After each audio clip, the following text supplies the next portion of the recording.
All right. I want to discuss sort of this new contract stipulation for growing camelina for Three Farmers, but I want to first start with just a brief introduction of who Three Farmers is and the products that you offer. Yeah, sure.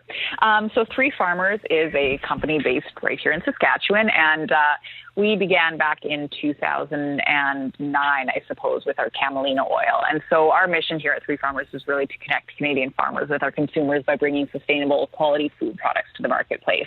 All of our products are minimally processed, they're healthy, and then we try and share the story of how they're made with our customer base, which spans from the East Coast to the West Coast in Canada.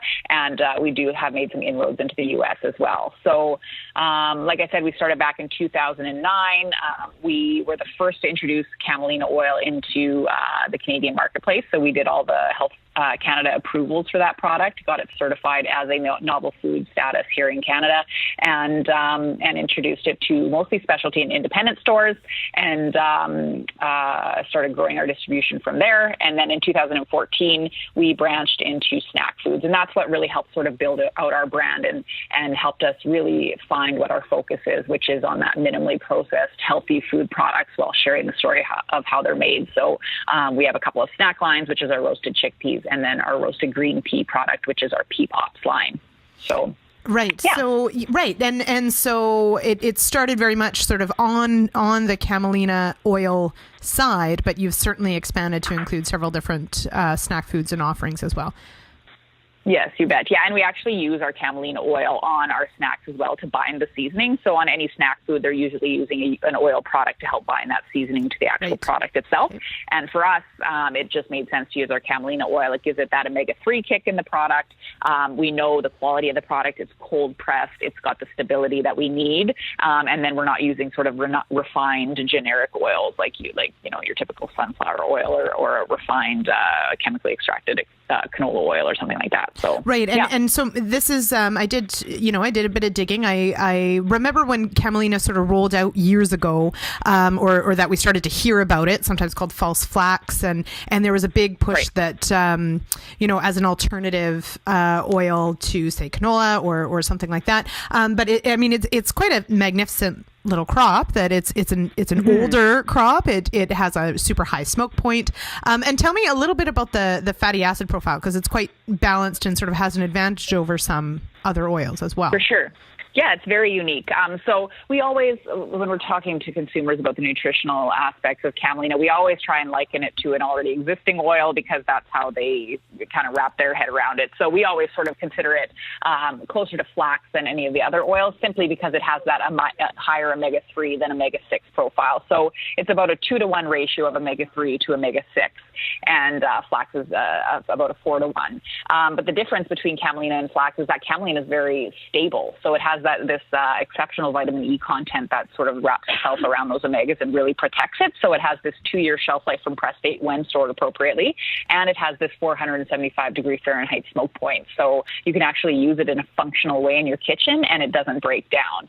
And that's always really been the kicker about camelina. And then, of course, it also tastes amazing, like sort of fresh peas or fresh asparagus. So, so it's got this really unique omega-3 profile. And I think, there's lots of oils out there that sort of tout having an omega-3 profile, even canola or hemp, but they actually don't even come close to touching what camelina or flax have for omega-3. So it is very unique that way.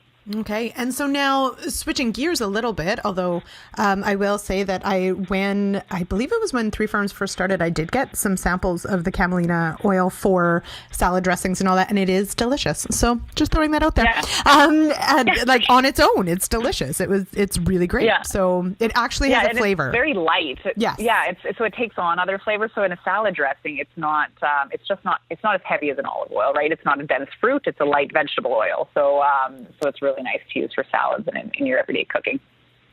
Yes. Yeah, absolutely. Yeah. Okay. So now what is also incredibly interesting is Colin Rosengren, who has been certainly on Real Agriculture several times. And actually, I can remember interviewing him about intercropping back in 2007, if everyone can believe it.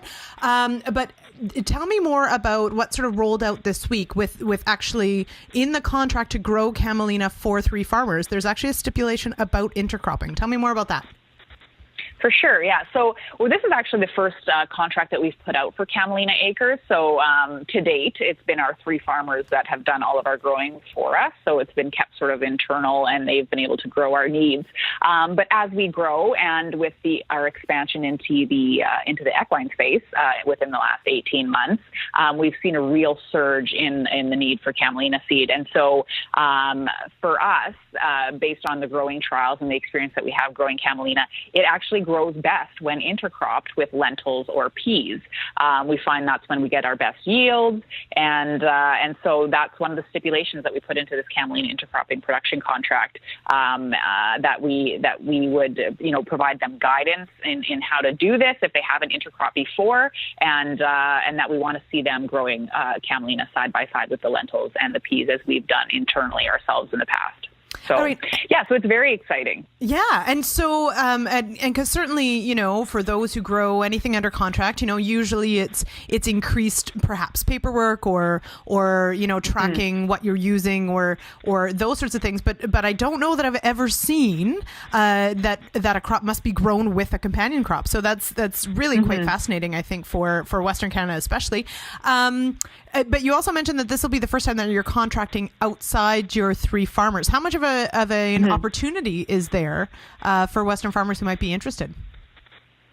We're not looking for a large number of farmers. We're only looking for about, what was it? It was like 600 to 800 acres in total, because our farmers are growing as well. And it is the first time we're doing this. So we don't want to, we want to enter into this slowly, right? And sort of gauge the first year feedback and grow from there. So we're not looking for a large number of farmers. We're only looking for maybe 4, but start small and grow big is sort of our mantra here. So we'll give it a try here and work closely with those growers and make sure. So Colin is sort of the go-to in terms of questions and providing some insights on how to do this effectively. And so, so that's kind of where we're starting from. Okay. And how then does the intercropping component, how does that discussion sort of work its way into the working with consumers or chefs, and sort of the sustainability angle? Is this something that is in there for that as well, or is it really just about that the camelina does best when intercropped?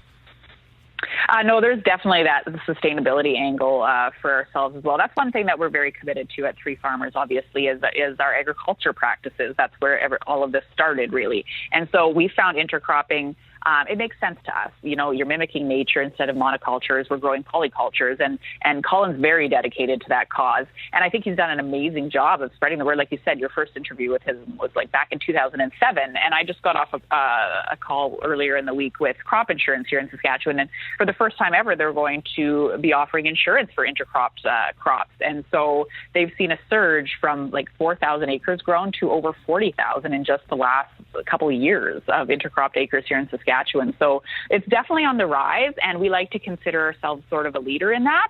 And typically when we see a surge in popularity for a farming practice like this, it's because it's working. It's because it's doing good things for the environment, and that's one of our big commitments here at 3 Farmers. So there's definitely that consumer angle. We do try and educate consumers when they ask about our growing practices. We educate them on intercropping, why we're doing it, and the benefits that we've seen from it. So there is definitely that sort of educational component that we try to take to our customers for sure.